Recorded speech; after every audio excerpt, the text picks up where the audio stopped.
pick a couple of programs that you think are going to be essential to your business.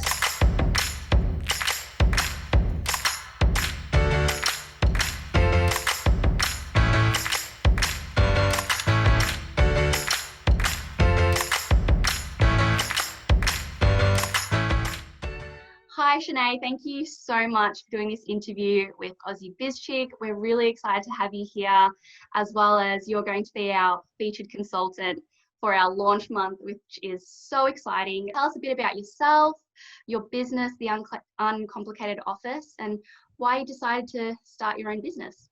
Thanks, Michelle. It's a bit of everything. I like to say the right-hand man for small business owners. That's what it really comes down to. I provided a variety of services. I'm doing a little bit of social media management and web design for a couple of clients. And then I also go on to help other clients with their systems and just getting organized. A lot of it is to do with basically leveraging digital platforms and helping them use them to sort of automate the business a little bit more rather than it be so much manual labor.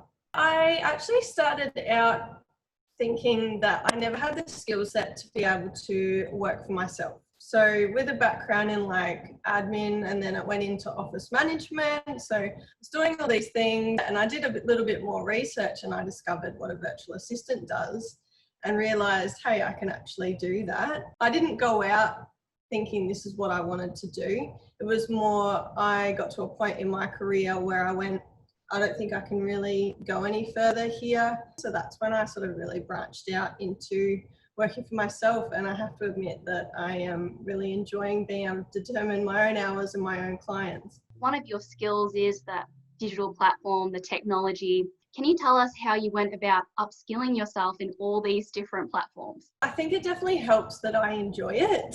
So I know that for some people it's just not their jam, and there's nothing wrong with that. I did a lot of YouTubing. So YouTube is your best friend. There's so many free resources and trainings available on there. I'm really I think don't try and be good at everything. Just pick a couple of programs that you think are going to be essential to your business and spend the time on those, because there's so many different ones out there and it can get a bit overwhelming as to which ones you choose. Like for task management, you've got like Asana and Trello and ClickUp, and the list just goes on. But at the end of the day, they're all going to satisfy the basic tasks that you need. So just pick one and then run with that. People like Louise Henry, she's fantastic, and she has lots of training videos. It's probably the reason I got into using Asana, and I already loved Squarespace because it's a bit more user friendly. And if it is too overwhelming, invest in a course. You don't want to spend heaps and heaps of time wasting away learning and getting into this rabbit hole of all the different systems and thinking you need to know the whole thing. And you run your own 45-minute digital consulting session.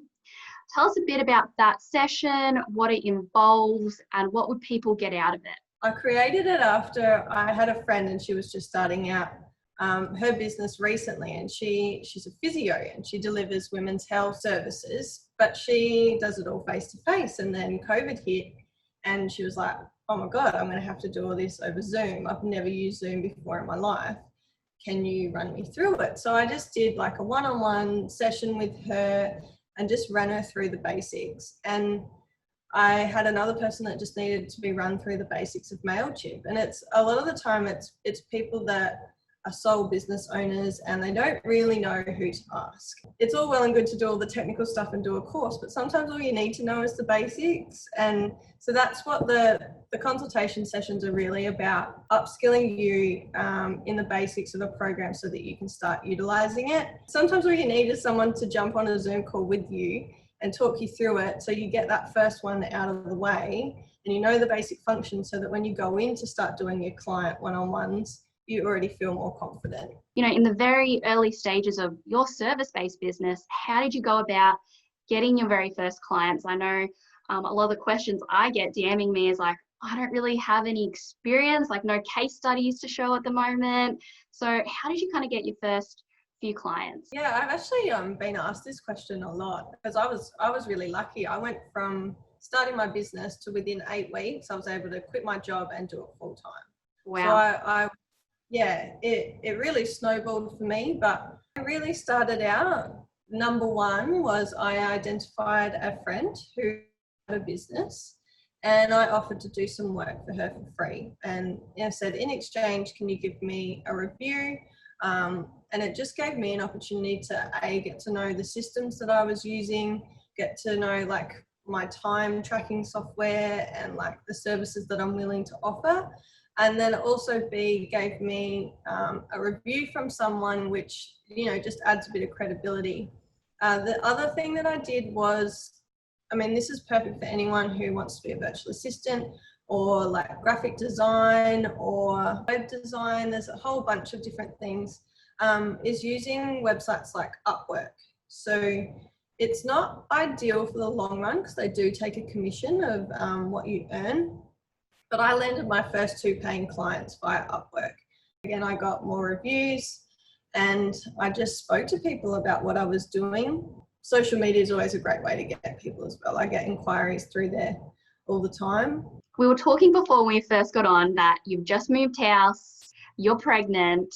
I think a lot of female entrepreneurs out there are mums who are doing this as a side hustle, their own business.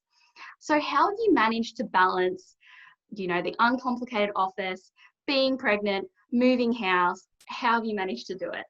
Not without its struggles. I think I'd be lying if I said that I did handle it well. Like I really didn't. It became a real reality check for me on what my limits are. So I'm at a really good point now, but to get to that point, I had to sit down and work out what my current commitments are and what my priorities were. I had to let a couple of potential clients go as well, and a couple of existing ones. So I think it wasn't so much as I was able to do it all. It was more that I sat down and worked out what I'm capable of and what sort of lifestyle and what sort of pregnancy I want to have. Like, do I want to have a really stressful pregnancy? No, I really don't. I wanted my health to be a priority. So when you look back at your journey so far, is there anything you would have done differently?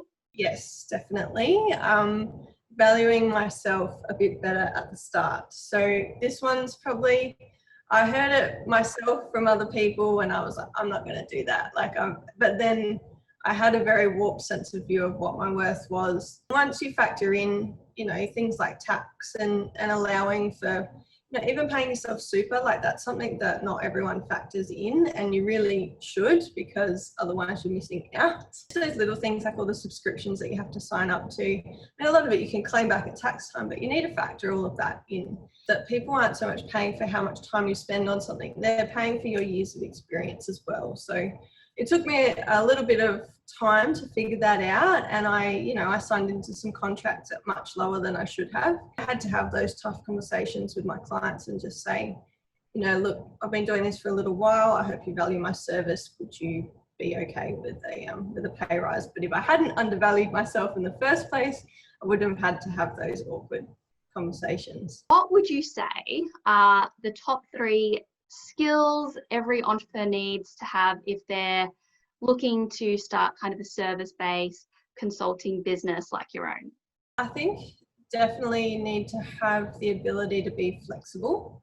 So by that I mean, don't lock yourself into one particular thing or service and feel like you have to stick with it. I started off offering different services to what I offer now, and that was just a natural recognize what the demand was and adapt to what the demand was.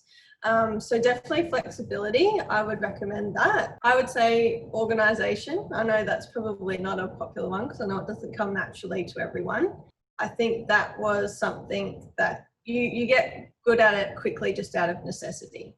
Because if you don't get sort of organized and have some sort of systems in place, there's a lot of extra work that you're doing that when it could actually be automated. By that, I just mean making sure that there's regular reminders for routine tasks like doing your finances and things like that, and like setting aside a regular time each week to do social media. So that's what I mean by getting organized, is just being a bit clever with your calendar.